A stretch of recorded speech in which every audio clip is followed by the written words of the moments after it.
Black Sunrise, waking the masses off their asses. You can follow us on Twitter, Facebook, and Instagram at Black Sunrise. BlackSunrise.com for the latest global Black news. Black Sunrise News on YouTube for the latest Black news commentary. Black Sunrise on YouTube for the latest live streaming, and anchor.fm/Black Sunrise for our latest podcast where we discuss everything Black.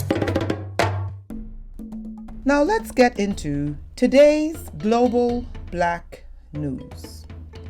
In today's article, we take it from the Daily News about the whoredoms in the churches. And the churches are nothing more than prostitution dens. Deacon at Harlem's historic Abyssinian Baptist Church accused of duping parishioners out of more than $200,000 in undelivered home renovation. Again, we use the U.S. Copyright Act for criticism and review. A deacon from the historic Abyssinian Baptist Church proved to be much more flim-flam man than the man of the cloth. A pair of lawsuits filed earlier this month by parishioners at the Harlem House of God alleged that Jerome Yizer, interesting name, used his position in the church to dupe its members out of tens of thousands of dollars in a scam that Pastor Calvin Butts allegedly knew about yet failed to warn his flock. Court papers describe Yizer, what an interesting name, it sounds like shyster, as a convicted felon supporting himself to be a licensed general contractor and convincing unsuspecting Abyssinian parishioners to employ him as a general home improvement contractor so that he can abscond with their money. Yizer admitted spending the supposed home renovations cash to pay for a personal vacation and his daughter's school tuition, according to one of the suits. Plaintiffs John and Cheryl Graves in the U.S. bankruptcy court filing in Manhattan alleged that Butts told him in 2014 that other members of the church had been defrauded out of thousands of dollars. The couple lost their $5,000 down payment for their work on their Madison Avenue home and eventually spent $50,000 with another contractor to get the job finished. Yet 4 years later, fellow parishioners Tommy Porter and Maria...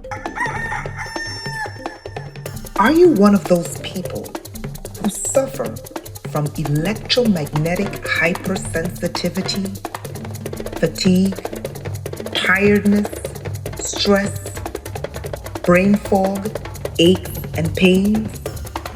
What if I told you that you can soak your way into serenity?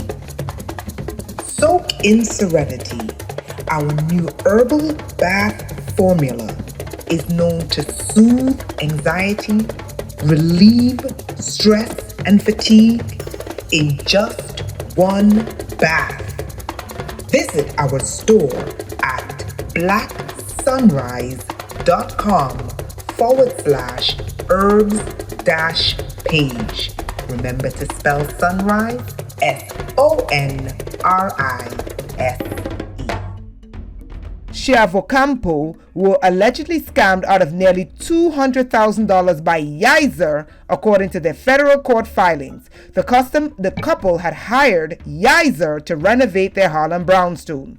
Court papers indicated the couple went to Butts last year about Yizer's lucrative scam, only to hear from the pastor of the church that they were not the first victims of the debtor's business, and that other members of the church had been defrauded out of thousands of dollars. In fact, patterns that were eerily familiar or similar.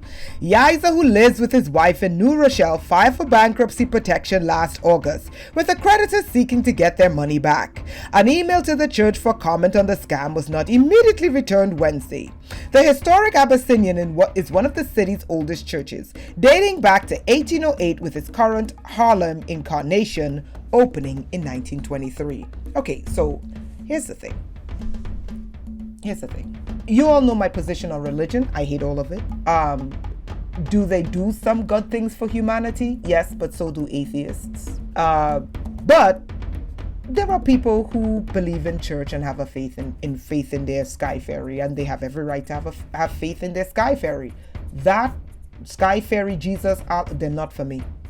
They're not for me. However, I will respect anyone who has a leaning to that, but they're not for me.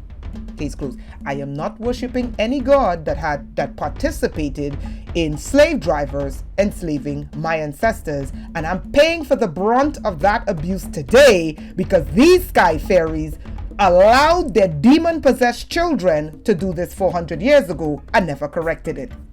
Now, back to the 20th century, well, the end of the 20th century going into the 21st century. Back to the church. You see, here's the thing, okay? There are scriptures in the Bible that tells you, let me tell you why these things, baby raping in the church, they get away with it. Ripping off parishioners and nothing getting done, they get away with it. Me being stalked by two mega pastors, two psychopathic lizard mega pastors and their psychopathic church zombies in New York City. Bribing politicians, bribing police officers, and committing all sorts of crimes. I hate them. But that's not what we're talking about today. Black sunrise, waking the masses off their asses. So these people, let's break something down in the Bible, okay? You have rules in the New Testament. Here's why these things will continue to happen. You have scriptures in the Bible that tells you whenever you have a matter inside of the church, don't go to the heathen to fix it. And that includes the heathen police. Do I love the police? No. Do I hate all of the police? No. There were good police officers who looked out for me. I just hate the ones who did what they did to me because they were bribed off by criminals in the church. Now, here's the thing. When crimes, and I don't mean hearsay, gossip, and slander, which is crimes, by the way, okay, which they practice a lot in these churches, okay? Slander is not an issue for the Bible. Slander is a crime. Libel is a crime. But to these church folk, they don't care.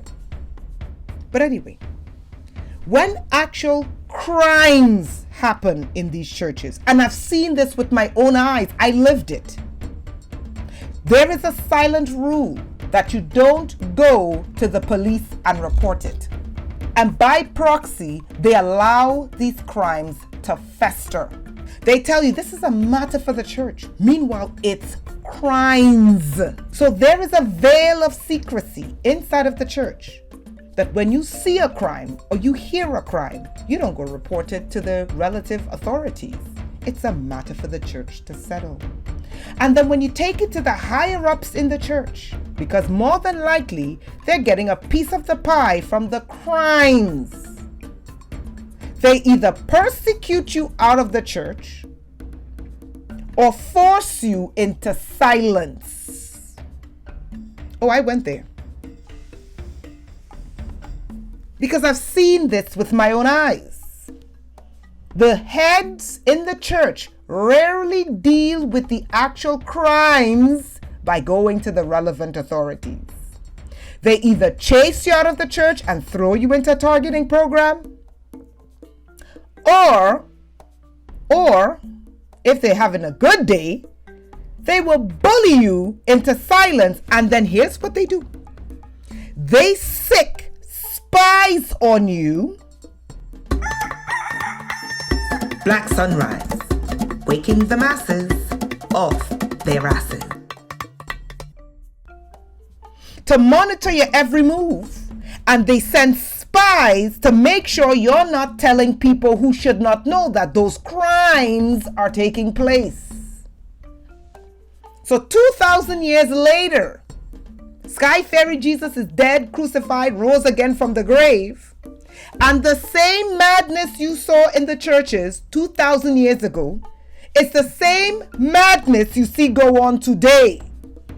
Thus, when I say I don't want any part of that, if I'm going to deal with anything corrupt, I'll just deal with the corrupt government. I don't want to deal with corrupt government, corrupt neighbors, corrupt churches. I'm going to limit the amount of corruption I allow into my life. And if I don't need the church, you got to go. But then there's some people who say, oh, but the church does good.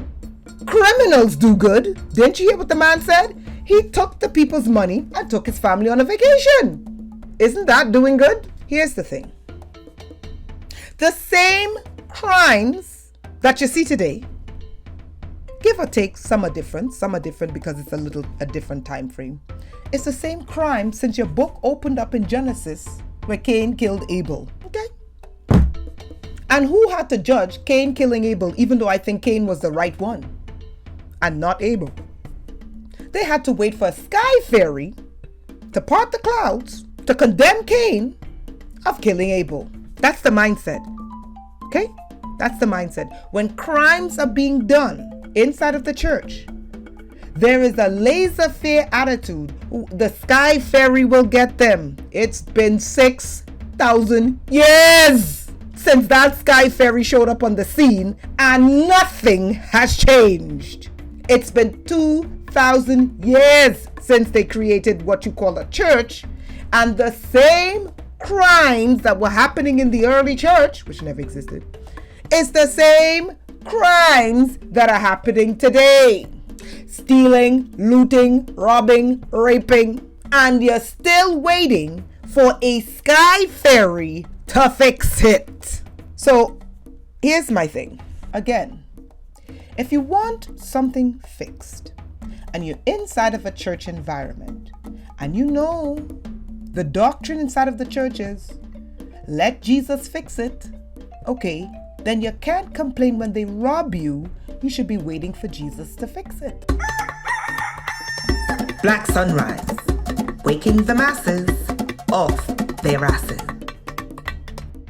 You cannot complain if your kids are harmed. You should be waiting for Jesus to fix it. You cannot complain when the pastors are raping everything that moves. Wait for Jesus to fix it. You cannot complain when you're being abused because there's massive amount of spiritual and psychological abuse by those devils in those churches. Wait for Jesus to make you sane. If you're going to have that laissez-faire attitude, not only that, your own book tells you when there are problems in the church, don't go to those pagans. Matters of the church should be settled in the church. And if the pastors, according to your scripture, tells you, forget about it. We know if the person's a crook and does nothing. Hey, your scripture tells you, let the church deacons settle it. Or you can go Old Testament on their hiney. So you have three choices. Let the leaders of the church fix it, which they won't. Go Old Testament on their hiney, which you won't. Or wait till Sky Fairy comes back to fix it, which you will. And then it never gets fixed, and then you end up bitter. Here's the thing, okay? Try your best to put yourself in an environment that is conducive with your sanity. Protect your sanity. Protect your life and protect your family.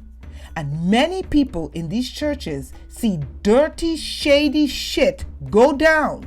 And because it's not happening to them, they don't intervene until it happens to them. Do I feel sorry for them? Nope. You know why? Because I can guarantee you that there were many instances where they were gossiping inside of the churches about someone else being victimized about something, and they probably ran them out. The moral of the story is this: don't put yourself in a situation, try your best not to put yourself in a situation where you know it will cause you or your family harm. And be honest, because there's something called church gossip. And they gossip a lot. And in church gossip, you hear all sorts of craziness that goes on in these churches. Right? And when you hear the craziness that goes on in these churches, you know what you do? You gossip and you make the person's life a living fucking hell until the shit hits you. And then you cry because no one is going to do shit for you. And then you got to wait till Sky Fairy comes back to fix it.